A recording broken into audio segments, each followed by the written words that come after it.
ሰላም ጤና ይስጥልኝ የተከበራችሁ አድማጭ ተመልካቾች እንደምን አላችሁ? ከዚህ ቀደም የነበረው ቻናላችን መዘጋቱን ተከትሎ አዳዲስ መረጃዎችን ይዘን በአዲሱ ቻናላችን ተገናኝተናል። ለቻናሉ አዲስ ኮናችሁ ሰብስክራይብ እያደረጋችሁ እንድትወዳጁንና ቤተሰብ እንድትሆኑ በአክብሮት ነው የምንጋብዛችሁ። በየዕለቱ የሚወጡ አዳዲስ ወቅታዊ መረጃዎችን በታማኝነት ወደ እናንተ የምናደርስ ይሆናል። የዕለቱን መረጃዎች እናስታውሳችሁ።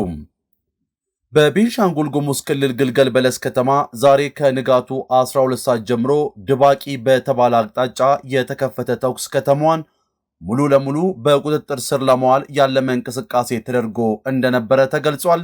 መረጃውን በዝርዝር የምነግራችሁ ይሆናል።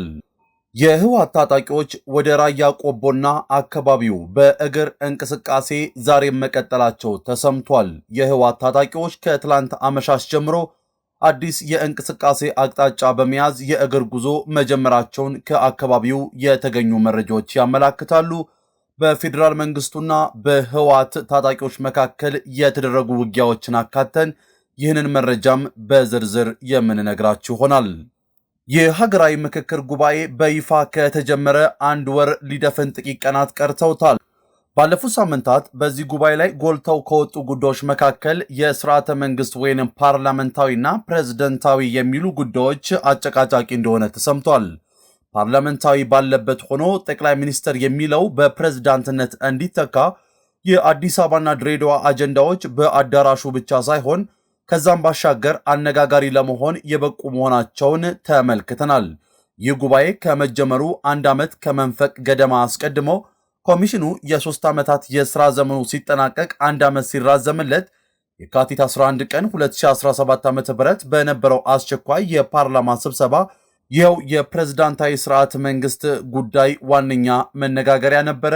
ጉዳዩን በዝርዝር የምንነግራችሁ ይሆናል። አብራችሁን ቆዩም።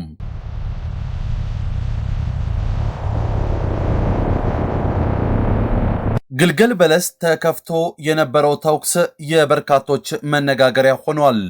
በቤንሻንጉል ጉሙዝ ክልል ግልገል በለስ ከተማ ዛሬ ከንጋቱ 12 ሰዓት ጀምሮ ድባቂ በተባለ አቅጣጫ የተከፈተ ተኩስ ከተማዋን ሙሉ ለሙሉ በቁጥጥር ስር ለማዋል ያለመ እንቅስቃሴ ተደርጎ እንደነበረ የአካባቢው ምንጮች ተናገሩ። የተኩስ ጥቃቱን ታጣቂዎች በጥምረት የሰነዘሩ ሲሆን በከተማ ውስጥ በነበረው እንቅስቃሴ በሰዎች ላይ ጉዳት መድረሱ ተሰምቷል። የደረሰው ጉዳት ግን ዝርዝሩ ለጊዜው አልታወቀም። ይሁን እንጂ የመንግስት የጸጥታ ኃይሎች ባደረጉት የተቀናጀ እርምጃ አካባቢውንና ከተማዋን ሙሉ በሙሉ በቁጥጥር ስር ማዋላቸው ተሰምቷል። በአሁኑ ወቅት በግልገል በለስ ከተማ የህዝብና የትራንስፖርት እንቅስቃሴ መጀመሩን ነው ከአካባቢው እየወጡ ያሉ መረጃዎች የሚያመላክቱት። የህወሓት ታጣቂዎች ወደ ራያ ቆቦና አካባቢው በእግር እንቅስቃሴ ዛሬ መቀጠላቸው እየተሰማ ነው። የህወሓት ታጣቂዎች ከትላንት አመሻሽ ጀምሮ አዲስ የእንቅስቃሴ አቅጣጫ በመያዝ የእግር ጉዞ መጀመራቸውን ከአካባቢው የተገኙ መረጃዎች አመላክቷል። ታጣቂዎቹ የቆቦን የግራ መስመር በመተው ወደ ዞብል ተራራ፣ ቦርቦራና ጎብዬ መስመርን የመያዝ እንቅስቃሴ እያደረጉ ይገኛሉ ተብሏል። ይህም በ2013 ዓ.ም ክረምት ወቅት በነበረው ጦርነት የተጠቀሙትን ወታደራዊ ስልት እንደገና ለመድገም ያለመ እንቅስቃሴ ነው ሲሉ ወታደራዊ ምንጮች በትንታኔያቸው እያስቀመጡ ነው። አሁን ላይ በአካባቢው ግጭት ቀስቃሽ ምልክቶች እየታዩ ነው ሲሉ ነዋሪዎችም ተናግሯል። ይህ በእንዲህ እንዳለም በመረዋ በተፈጸመው የድሮን ጥቃት የህወሓት ታጣቂዎች ላይ ከፍተኛ ውድመት መድረሱን አሁን እየወጡ ያሉ መረጃዎች ያመላክታሉ። በትላንትናው ዕለት ከባህር ዳር ማለዳ ላይ የተነሳችውና 12 ቦምቦችን የመሸከም አቅም ያላት ዘመናዊዋ የቱርክ ሰራሽ ኤኬንጂ ድሮን መረዋ በተባለው ስፍራ መሽገው በሚገኙ የህወሓት ታጣቂዎች ላይ በሰነዘረችው ተደጋጋሚ ጥቃት በቡድኑ ላይ እጅግ አሰቃቂና ከፍተኛ ውድመት አድርሳለች ነው የተባለው። ድሮኗ ያለ አንዳች ዘመናዊ መዘግየት በቀጥታ ወደ ስፍራው በመጓዝ የኃይል ማከማቻዎችን ኢላማ ያደረጉ 4 ከበድ ያሉ ቦምቦችን በተከታታይ የጣለች ሲሆን በዚህም ድንገተኛ ጥቃት የታጣቂ ቡድኑ ሰራዊትና ቁሳዊ አቅም ሙሉ በሙሉ ወደ አመድነት ተቀይሯል ሲሉ ለመንግስት ቅርበት ያላቸው የፖለቲካ ተንታኞች እየተናገሩ ነው።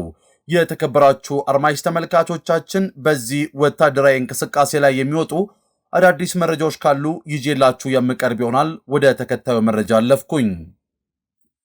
የሀገራዊ ምክክር ጉባኤ በይፋ ከተጀመረ አንድ ወር ሊደፍን ጥቂት ቀናቶች ብቻ ቀርተውታል። ባለፉት ሳምንታት በዚህ ጉባኤ ጎልተው ከወጡ ጉዳዮች መካከል የስርዓተ መንግስት ወይንም ፓርላመንታዊና ፕሬዝዳንታዊ የሚሉ ሐሳቦች አጨቃጫቂ ነበሩ። ፓርላመንታዊ ባለበት ሆኖ ጠቅላይ ሚኒስትር የሚለው በፕሬዝዳንትነት እንዲተካ እንዲሁም የአዲስ አበባና ድሬዳዋ አጀንዳዎች በአዳራሹ ብቻ ሳይሆን ከዛም ባሻገር አነጋጋሪ ለመሆን የበቁ መሆናቸው እንዲሁ ተመልክተናል። ይህ ጉባኤ ከመጀመሩ አንድ ዓመት ከመንፈቅ ገደማ አስቀድሞ ኮሚሽኑ የ3 ዓመታት የሥራ ዘመኑ ሲጠናቀቅና አንድ ዓመት ሲራዘምለት የካቲት 11 ቀን 2017 ዓ.ም በነበረው አስቸኳይ የፓርላማ ስብሰባ ያው ፕሬዝዳንታዊ ስርዓት መንግስት ጉዳይ ዋነኛ መነጋገሪያ ነበረ።